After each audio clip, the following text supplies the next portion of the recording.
आशा करता हूँ आप सब अच्छे होंगे दोस्तों। मेरा नाम है दीप, मेरे चैनल में आपका स्वागत है। इसका नाम है अनएम्प्लॉयड दीप। सो दोस्तों, आज का जो वीडियो है दोस्तों, मैं एक मूवी आई है अभी अभी नई दोस्तों। ये मूवी आप लोगों को देखना चाहिए। ये जो मूवी है दोस्तों, इसका मूवी का नाम, इसका एक किताब निकला है दोस्तों, 12th फेल। जी हाँ, 12th फेल DIG। जी हाँ, ये कहानी है दोस्तों मनोज शर्मा की। जी हाँ, जो एक 12th फेल थे और जिन्होंने बहुत खतरनाक स्ट्रगल किया है यहाँ तक पहुँचने के लिए। उन्होंने मतलब जो IPS बनने के लिए उन्होंने जो स्ट्रगल किया, इस पर मूवी आई है दोस्तों। इसमें जो मेन लीड हीरो है वह विक्रांत मस्से जो है वो हीरो है इसमें। तो ये मूवी ज़रूर देखिए। और इस मूवी का मैं थोड़ा आज बता रहा हूँ क्योंकि ये कहानी मैं बताने वाला था सब लोगों को, लेकिन मैं थोड़ा टाइम नहीं मिल रहा है मुझे। बिग बॉस के वीडियोस भी डाल रहा हूँ इसके बाद, क्योंकि ये थोड़ा लंबा वीडियो होगा इसके बारे में। तो ये बात है दोस्तों, आज हम जो मूवी का नाम है 12th फेल DIG, तो वो बुक भी निकला था उसका, है ना। तो अब इसका बात करते हैं। इस मूवी में दोस्तों, इस मूवी में मतलब ये मूवी बहुत ही शानदार मूवी है। ज़रूर देखिए। जो नए नए जवान है ना, खास करके जो UPSC एस्पिरेंट्स हैं, उनको देखना चाहिए। तो की बात ये है इस मूवी में, ये है IPS मनोज शर्मा की कहानी। जी हाँ, ये किताब है, हर इंसान को पढ़नी चाहिए। इसकी किताब भी निकली थी, फिल्म। अगर किताब नहीं पढ़ सकते, टाइम नहीं है, तो फिल्म देखिए जाके ज़रूर, है ना। इस ऐसे फिल्मों को प्रमोट करिए, है ना। और इतनी शानदार किताब है, इतनी बेहतरीन किताब है, वो परफेक्ट किताब है जो आपको ये जो फिल्म है ना 12th फेल, ये फिल्म या फिर किताब जो है, फिल्म देखेंगे तो आपको ये हंसाएगा भी, रुलाएगा भी, और आप उसे कनेक्ट भी कर जाओगे अपने आप को। क्योंकि आम इंसान को जीवन ऐसा ही होता है जो इस फिल्म में दिखाया जा गया है। आम इंसान की ज़िंदगी ऐसा ही होता है, स्ट्रगल से भरा हुआ, है ना। इतनी शानदार फिल्म है ये दोस्तों, है ना। इतना ज़बरदस्त है ना, ये ज़बरदस्त फिल्म है ये, है ना। अनुराग पाठक ने लिखा है ये फिल्म, ये किताब लिखा था। और ये फिल्म आप भूलेंगे नहीं, देखेंगे तो आप, है ना, याद रहेंगे। जैसे कि वो फिल्म था ना, शादी में ज़रूर आना, ठुकरा के मेरा पाए, ये भी अलग ही है, ये भी अलग था ये। तो लिखा है अनुराग पाठक ने, वो बुक लिखा था 12th फेल। तो ये फिल्म आप भूलेंगे नहीं। UPSC एक्सपीरियंस के लिए तो दोस्तों बेस्ट है ये फिल्म, है ना। गज़ब मोटिवेशन मिलेगा आपको ये फिल्म देखने से। और मनोज शर्मा जो है, उनकी कहानी है ये दोस्तों। मनोज शर्मा बिलगांव चंबल के हैं, रहने वाले हैं। अब मनोज शर्मा IPS बन गए वो, है ना। तो IPS उनको बनना कैसे बनना है, लेकिन शुरुआत में उनको IPS नहीं बनना चाहते थे वो, है ना। उनको तो IPS क्या आई भी नहीं पता था उनको, है ना। अब होता ये है, बड़े स्ट्रगल करने के बाद अपने आखिरी अटेम्प्ट में वो IPS बनते हैं। और ये बहुत ही खूबसूरत सी ये मूवी है दोस्तों, ज़रूर देखिएगा आप लोग। दिखाया गया है विदु विनोद चोपड़ा जो है, विदु विनोद चोपड़ा, ये मूवी उन्होंने डायरेक्ट किया है, उनका मूवी है विदु विनोद चोपड़ा। देखेंगे आप, है ना, बहुत रोएंगे, है ना।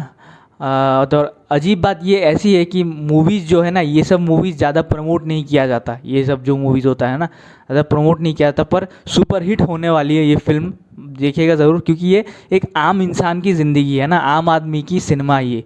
तो आम आदमी का सिनेमा बहुत ही ज़रूरी होता है देखना। विदु विनोद चोपड़ा, जिन्होंने 3 इडियट्स भी डायरेक्ट किया था, और 3 इडियट्स जैसे मुन्ना भाई MBBS जैसे उन्होंने डायरेक्ट किया था मूवीज़। और किताब के जो सीन्स है ना, उन्होंने फिल्म में बहुत कम डाले हैं, और डालना चाहिए था उनको किताब के सीन्स, स्पेशली जब वो मसूरी मिलने जाते हैं श्रद्धा से, है ना। वो वाला डालना चाहिए था उनको थोड़ा, वो वाला थोड़ा डालते तो अच्छा होता। शादी हो रही है उसके दोस्त की, है ना, जिससे वो प्यार करता था, है ना।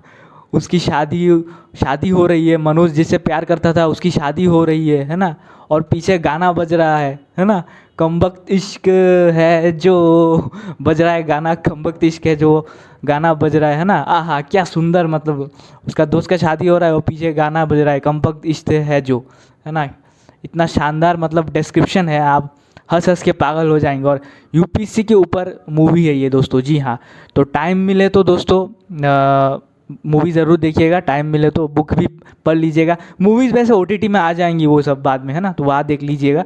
तो कहानी है मनोज शर्मा की। अब जो है मनोज शर्मा जो है अपने गांव में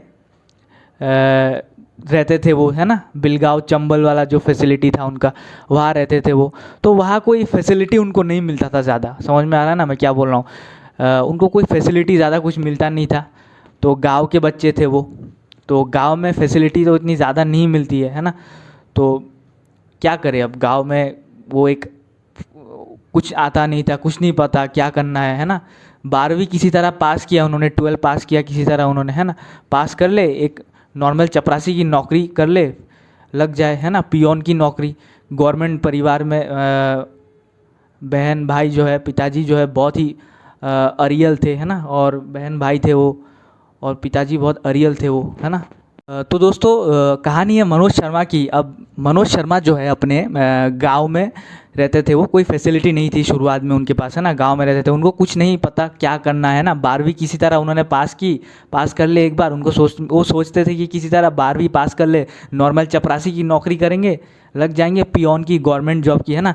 परिवार में बहन भाई है ना, एक पिताजी जो है वो है एक बहुत ही अरियल है ना, पैसों की तंगी है घर में, है ना। पिताजी हमेशा बोलते देश को संवारेंगे, देश को संवारना है, लेकिन परिवार की नहीं देख रहे थे उनके पिताजी, परिवार की नहीं सोचते, है ना। और एक माँ जो है वो परिवार का मतलब हमेशा सोचते हैं, परिवार का हम मतलब हमेशा सोचती रहती थी उसकी माँ, उसकी दादी। तो अब मनोज शर्मा किसी तरह से 12 पास करते हैं, है ना, वो कर नहीं पा रहे हैं 12 पास, चीटिंग करते हैं, पकड़े जाते हैं, है ना, होती है। तो स्कूल में पढ़ाई मतलब हर साल चीटिंग होती है, हर साल। तो वो फर्रे लेके जाते थे, फर्रे, कागज़ के फर्रे होते हैं ना, वो चीटिंग, छोटे छोटे कागज़ के, वो मैं भी लेके जाता था।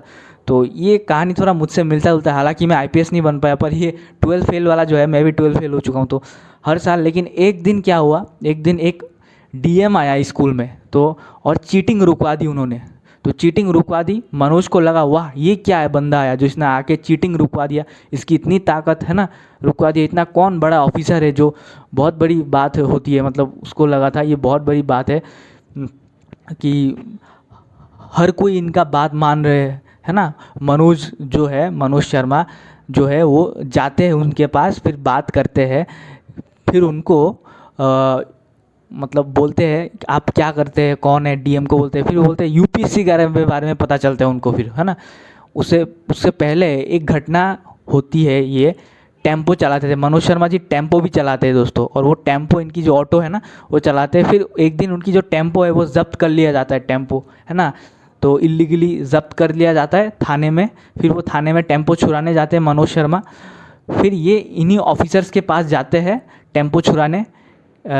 तो उन्होंने मनोज शर्मा ने ऑफिसर से जाके पूछा कि क्या करना पड़ेगा आपके जैसे बनने के लिए। तो उन्होंने बोला कि चीटिंग करना छोड़ना पड़ेगा, आप तुम्हें छोड़नी पड़ेगी, ईमानदारी करनी पड़ेगी। फिर अगली बार मनोज शर्मा चीटिंग नहीं करता, जब वो 12th का एग्ज़ाम देने जाता है, हर क्लास चीटिंग कर रहा था, लेकिन वही सिर्फ अकेला है वो चीटिंग नहीं करता है ना। तो ये है, तो मनोज एकदम ईमानदार हो गया था, चीटिंग नहीं करता है। तो नेक्स्ट टाइम उसने चीटिंग नहीं की और वो पास हो गया, है ना। इसके बाद उन्होंने बीए किया, बैचलर ऑफ आर्ट्स 3 साल, फिर दिल्ली जाते हैं। फिर दिल्ली जाने से पहले वो ग्वालियर जाते हैं, जी हाँ दोस्तों, उसके पहले वो ग्वालियर गए, सब कुछ लूट गया। जब ग्वालियर गए वो बड़ी मुश्किल से जो पैसे दिए थे घर वालों ने उन्हें, परिवार ने, वो बचे नहीं। तो ग्वालियर में कुछ नहीं हुआ, बहुत टाइम वहाँ रहे, है ना। ठन ठन गोपाल, वहाँ भी कुछ नहीं हुआ, पैसा नहीं रहता था, भूखे पेट। लेकिन ईमानदारी जो है वो मनोज शर्मा में कूट कूट के भरी हुई थी, है ना। तो एक बार एक दोस्त वाले से है, एक बार उनको बहुत बार जो है उनको दुकान वाले से कहते हैं बहुत भूख लगी है, मतलब वो ग्वालियर में एक दुकान जाके बोलते हैं मुझे बहुत भूख लगी है, खाना दो, उसके बदले मैं तुम्हारे लिए काम कर दूंगा। ये नौबत आ गई थी उसके लिए, मनोज शर्मा को, जी हाँ, कि काम कर दूंगा, नहीं मैं काम करूंगा, आपने खाना दिया मुझे। लेकिन दुकानदार कि कोई बात नहीं बेटा, खाना खा ले, लेकिन वो मनोज शर्मा इतने ईमानदार थे कि वो वहाँ पे उनको काम किया, फिर उन्होंने खाना लिया, फ्री में खाना नहीं लिया उन्होंने, बहुत बड़ी बात है दोस्तों। फिर उसके बाद वहाँ उनको एक दोस्त मिलते हैं, है ना। चलिए आगे की कहानी मैं बताता हूँ आपको दोस्तों। ग्वालियर में जब वो काम करते थे किसी खाने के दुकान पे, तो यहाँ पे मनोज को देखा, एक लड़के से उसकी मुलाकात हुई, और वो मनोज को पूछा उस लड़के ने कौन हो तुम। तब मनोज ने बोला तुम कौन हो, है ना। तो बोला कि मैं यूपीएससी की तैयारी करता हूँ, ये वो है, तो मैं करने जा रहा हूँ। तो इसकी तैयारी कहाँ होती है, दिल्ली चलो। मनोज ने उससे पूछा, यूपीएससी की बात फिर छिड़ी, तो ये कहाँ होता है, तो दिल्ली चलो। मनोज, उसके दोस्त ने उसको बोला चलो दिल्ली चलो। मनोज को कुछ नहीं पता था, वो दिल्ली आ गया, है ना। आ जाता है, लेकिन पैसे तो है नहीं, क्या करे, है ना। तो ऑड जॉब्स करते थे वो, है ना, काम करते थे, ऑड जॉब्स करते थे, लाइब्रेरी में जॉब करते थे वो, है ना। बहुत स्ट्रगल किया दोस्तों उन्होंने। 280 रुपये पर मंथ लाइब्रेरी में मिलता था, रूम, खाना, सुबह, है ना, काम, रात को पढ़ाई, सुबह काम, रात को पढ़ाई, है ना। फिर एक दिन चोरी का एग्ज़ाम लगाया गया मनोज शर्मा पे लाइब्रेरी में, है कि वो लाइब्रेरी के पुराने बुक्स को रद्दी में बेच देते थे, लेकिन मनोज ने चोरी नहीं की थी हालांकि। फिर उन्होंने एग्ज़ाम लगाया गया मनोज पे। अब मनोज शर्मा तो बहुत ही ईमानदार रहे थे, लेकिन रद्दी भी बेचा करते थे लाइब्रेरी में कुछ लोग, तो उन्होंने मनोज का एग्ज़ाम लगा दिया, तो वो बेच के पैसा लेते थे, है ना। तो मनोज खुद निकल गए थे लाइब्रेरी से, तुमने मेरा नाम क्यों लिया, है ना, एग्ज़ाम मेरे ऊपर आया, अब मैं निकल रहा हूँ यहाँ से, चला गया वो। तो लात मार के बुक्स निकल गए मनोज शर्मा जी, है ना। तो हिम्मत कैसे हुई, तुमने मेरे ऊपर चोरी की इल्ज़ाम लगाई, है ना, मुझ पे लगाया तुमने। तो एक पैसे का हिसाब रखते थे मनोज शर्मा।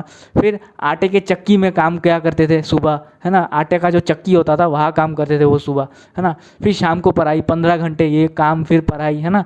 तो घर की हालत बहुत ख़राब उनकी, है ना। पिताजी सरकारी कर्मचारी, लेकिन किसी वजह से सस्पेंड हो रखा गया था उनका, है ना। मनोज शर्मा के पिताजी को सस्पेंड कर दिया गया था, क्योंकि किसी वजह से भ्रष्टाचार को उजागर किया था उनके पिताजी ने।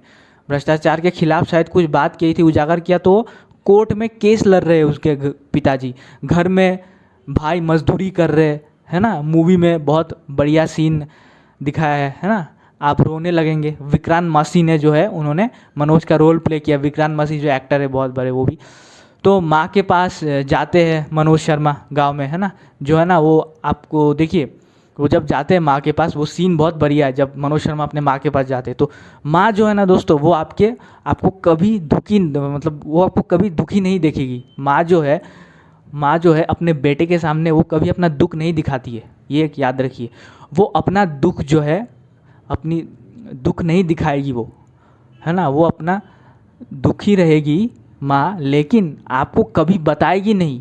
तो वो जो सीन था, वो जब माँ झूठ बोलती है कि बेटा सब अच्छा है, वो पूछती है, मनोज शर्मा माँ से पूछते हैं सब बढ़िया है ना, घर में अच्छा है ना, तो बेटा, तो माँ उससे बोलती है कि सब अच्छा है बेटा, सब कुछ बढ़िया है। तब विक्रांत माँ से जब बोलता है, कितना झूठ बोल रही हो, कितना झूठ बोलोगी, और है ना। और जब रोती है ना, आधा मिनट का वो सीन, उसमें ये आपको आंसू निकाल आएंगे आपको, है ना। तो आप याद कर लेंगे, अपनी माँ को याद करेंगे, आप याद कर लोगे कि मेरी माँ ने कितना कुछ किया मेरे लिए, है ना। तो ये आपको याद आएगा तब। तो इसी बीच श्रद्धा से मुलाकात होती है मनोज की, है ना। माँ का गया वो। फिर देखिए, मैं आपको एक बात बता देता हूँ दोस्तों, माँ बाप पहले आपको बच्चे को पालते हैं, फिर जब टाइम आता है बच्चे का कि उसका माँ बाप का जिम्मेदारी लेने का, तब बच्चे भाग जाते हैं, है ना, डर के मारे। तब बोलते हैं ये मेरी ड्यूटी नहीं है। नहीं, ये आपकी ड्यूटी है ना। आप ये नहीं बोल सकते, आप गिनवा नहीं सकते कि मैंने अपने माँ बाप के लिए ये किया वो किया, ये आप कभी गिनवा नहीं सकते। माँ का जो दूध का कर्ज होता है दोस्तों, वो आप अपनी चमड़ी की जूती बेच के भी कर्ज नहीं चुका सकते, माँ का दूध का कर्ज। ये आप याद रखिएगा दोस्तों, मैं बोल रहा हूँ, ये बहुत ज़रूरी है, मैं सबको बोलता हूँ मैं बार बार, है ना। तो माँ का दूध का कर्ज अपनी चमड़ी की जूती को बेच के भी उसका कर्ज नहीं चुका सकते माँ बाप को। अब अगर आप माँ बाप बड़े होकर आप माँ बाप को बोलेंगे कि मैंने आपके लिए ये कर रहा हूँ, मैं ये कर रहा हूँ, फिर भी आप वो नहीं, ये आपकी ड्यूटी है, ये आप नहीं बोल सकते कि मैं माँ बाप के लिए ये किया वे किया, क्योंकि उन्होंने जब किया था आपके लिए, उन्होंने गिनवाया नहीं था मैंने तेरे लिए ये किया, पैसा दिया, है ना। तो आप भी नहीं गिनवा सकते। तो ये चीज़। तो अब बात आती है, इसी बीच मनोज शर्मा जो है, श्रद्धा से मुलाकात होती है उनकी मनोज का, है ना। प्यार, कोचिंग में मिलते हैं वो लोग, है ना। विकास सर के कोचिंग में, विकास दिव्य कीर्ति जो है वो कोचिंग में मिलते हैं। विकास सर कभी अपना तारीफ़ नहीं करते, वो हम्बल बहुत इंसान है, सबको पता है विकास सर के बारे में, है ना। उनका कोचिंग, कुछ सीन्स उन्होंने भी लिखे थे इस मूवी के। तो श्रद्धा मनोज का प्यार अच्छा चलता है कोचिंग में बहुत, है ना, फेमस हो जाते हैं वो लोग, है ना। मनोज अच्छा ऐसे लिखता है, मनोज बहुत ही बढ़िया लिखता है, अच्छा मनोज ने ऐसे अच्छा लिखा, है ना। तो भाभी भाभी सब बोलते हैं मनोज को, उनके श्रद्धा को, है ना। तो भाभी तो है दोस्तों आईएएस की फर्स्ट अटेम्प्ट, है ना, निकाल लिया उन्होंने, भाभी ने, है ना, श्रद्धा ने। लेकिन मनोज जो है बाद में फर्स्ट अटेम्प्ट में फेल हो गए। जी हाँ, सेकेंड अटैम्प्ट में क्वालिफाइंग पेपर इंग्लिश निकला, लेकिन वो थे हिंदी मीडियम के, उसमें भी फेल, है ना। टूरिज्म पर ऐसे आया था, टेररिस्ट के ऊपर ऐसे लिख दिया जाके उन्होंने, टूरिज्म पर ऐसे लिखने को आया था यूपीएससी में, लेकिन उन्होंने ऐसे लिख दिया टेररिस्ट के ऊपर, टेररिज्म का ऐसे लिख दिया, तो खेल खत्म, फेल, बस खत्म। 4 अटैम्प्ट के लिए उस टाइम 4 अटैम्प्ट होता था जनरल जो कास्ट होता है उनके लिए, बस 4 अटैम्प्ट। तो इधर श्रद्धा से प्यार बढ़ता जा रहा है और इधर यूपीएससी फेल, क्या करे ना करे। इधर आटे के चक्की में काम कर रहे, सारा दिन मतलब आटे से सने हुए रहते थे, है ना। उसके दोस्त बोलते थे ये क्या कर रहा है, जल्दी पढ़ने चल, है ना। चलिए आगे की कहानी और बता रहा हूँ मैं आपको। श्रद्धा से प्रेम बढ़ रहा था उनका और इधर वो अटेम्प्ट फेल हो रहे थे बार बार यूपीएससी के। तो बस वो बोलते अब बस बहुत हुआ, मैं अब नहीं करूँगा यूपीएससी, फाइनली अब श्रद्धा को बोल देता हूँ मैं, मनोज बोल देता हूँ मैं। वह जब मसूरी गए श्रद्धा के घर में, वो है ना, मनोज जब मसूरी गए श्रद्धा के घर में कि मैं अब नहीं दूंगा यूपीएससी ख़त्म, तो श्रद्धा ने मना कर दिया रिश्ते से। उन्होंने बोला नहीं, दिल्ली जाओ वापस। श्रद्धा ने बोला वापस दिल्ली जाओ तुम, है ना। फिर और मेहनत की, और मेहनत करने के लिए बोला श्रद्धा ने, नहीं होगा रिश्ता, मना कर दिया शादी। फिर थर्ड में भी फेल हो गए थे मनोज शर्मा जी, है ना। थर्ड अटेम्प्ट में भी फेल हो गए थे फिर मनोज ने श्रद्धा से एक बात बोली थी उधर, जो बहुत ही मतलब गूज बम्स वाले बात थे श्रद्धा से, कि एक बार हाँ कर दो तुम। श्रद्धा से बोला कि एक बार तुम मेरे प्यार को एक्सेप्ट कर लो, शादी का वो कर लो, हाँ कर दो, है ना। मैं दुनिया उलट पुलट कर दूंगा, मैं दुनिया भुला दूंगा तेरी चाहत में। याद है ना वो आशिकी का फिल्म, मज़ा आता है। तो ये वाला जो है ना बहुत मज़ा आता है, मैं दुनिया भुला दूंगा तेरी चाहत में, दे दारू, है ना। तो दुनिया उलट पुलट कर दूंगा मनोज ने बोला श्रद्धा को। फिर श्रद्धा को थोड़ा बुरा लगा इसमें, है ना। पर इसके बाद मनोज पूरा पढ़ाई में डेडिकेटेड था, है ना। फाइनली ठीक है, श्रद्धा ने हाँ कर दी, बोला ठीक है मैंने हाँ कर दिया, कर दो तुम दुनिया उलट पुलट, देखता हूँ तुम क्या करते हो, है ना। 4th अटेम्प्ट में निकाल दिया उन्होंने आईपीएस दोस्तों, बन गए वो आईपीएस। मतलब इतने उतार चढ़ाव के बाद, इतने स्ट्रगल, टॉयलेट साफ़ करने से लेकर तक, टॉयलेट भी साफ़ किया उन्होंने, है ना। मनोज एक बार आटे से पूरा बॉडी उसका सफ़ेद सना हुआ था, कि वो आटे के चक्की में काम करते थे, है ना। सना हुआ था, सना हुआ था वो। तो उसके दोस्त लोग आए तो उसको बोला क्या कर रहे हो मनोज, तुम क्या कर रहे हो, है ना, चलो पढ़ाई करने चलते, चलो। स्माइल है, फिर भी मनोज तब स्माइल कर रहा था देखिए स्ट्रगल के टाइम हमेशा स्माइल करते रहिए, जो भी अच्छा है ना, खाना मिले या ना मिले, है ना, हर सिचुएशन में स्माइल करते रहे। तो पूरा बॉडी सना हुआ था आटे से, क्या कर रहे हो तुम, चलो पढ़ने चलते, करो, है ना। फिर वो स्माइल, हर सिचुएशन में वो हार नहीं मानते थे, वो हार नहीं मानना है ना। समझदारी से रहना है हर वक्त हमें, है ना। हर सिचुएशन को डील करना बहुत ज़्यादा मतलब आता था उनको, हर सिचुएशन को डील करना, निकाल लेते थे वो, है ना। स्ट्रगल जो है वो ऊपर ले जाता है। जी हाँ दोस्तों, आपको पता है स्ट्रगल से कभी डरना नहीं है दोस्तों। जी हाँ, समझ में आया ना। हर सिचुएशन को डील करना बहुत टूट ना जाना, है ना। बहुत लोग टूट जाते हैं फिर निकल जाते हैं, है ना। स्ट्रगल ही जो है ऊपर ले जाता है, स्ट्रगल से कभी डरना नहीं, है ना। हारा वही जो लड़ा नहीं, है ना। टैगलाइन इस फिल्म का और इस किताब का, मूवी की टैगलाइन, मतलब मूवी की टैगलाइन का क्या है पता है, restart is the life. Restart करना लाइफ को, है ना। शानदार मूवी, ज़बरदस्त है। रीस्टार्ट विनोद चोपड़ा का, जिन्होंने मुन्ना भाई MBBS और 3 Idiots भी किया था। तो रीस्टार्ट करना लाइफ का सबसे बड़ा वो होता है, हमेशा हमें रीस्टार्ट करना चाहिए। जो फेल हुआ सो ख़त्म, जैसे कि मैं भी 12th फेल था, है ना, चीटिंग में पकड़ा गया था मैं, मेरी भी कहानी थी। फिर मैं रेडियोथेरेपी आया, फिर उसमें भी फेल हो गया था, है ना। फिर मेरा जिम करियर, बॉडी बिल्डिंग भी ख़त्म हो गया था। अब मैं यूट्यूब में आया हूँ दोस्तों। जी हाँ, तो इसका भी कोई गारंटी नहीं है कि यूट्यूब में मैं सक्सेसफुल होऊंगा कि नहीं, मैं बस वीडियो डाल रहा हूँ, पैसे तो नहीं आते मेरे, है ना। तो ये है कहानी दोस्तों मनोज शर्मा DIG की, जो IPS निकाला उन्हें 4वें अटैम्प्ट पर, है ना। ये है कहानी उनकी। तो ये वीडियो ज़रूर देखिएगा, और बिग बॉस के वीडियोस तो मैं लाऊंगा नॉमिनेशंस के साथ में, ये वीडियो भी देखिए मतलब कैसे। और अगर आप चाहते हैं मैं खानज़ादी के ऊपर वीडियो बनाऊँ थोड़ा, वो भी बना दूंगा, उनका भी अच्छा कहानी है बिग बॉस के कंटेस्टेंट्स। चलिए, थैंक यू, बाय, शुक्रिया।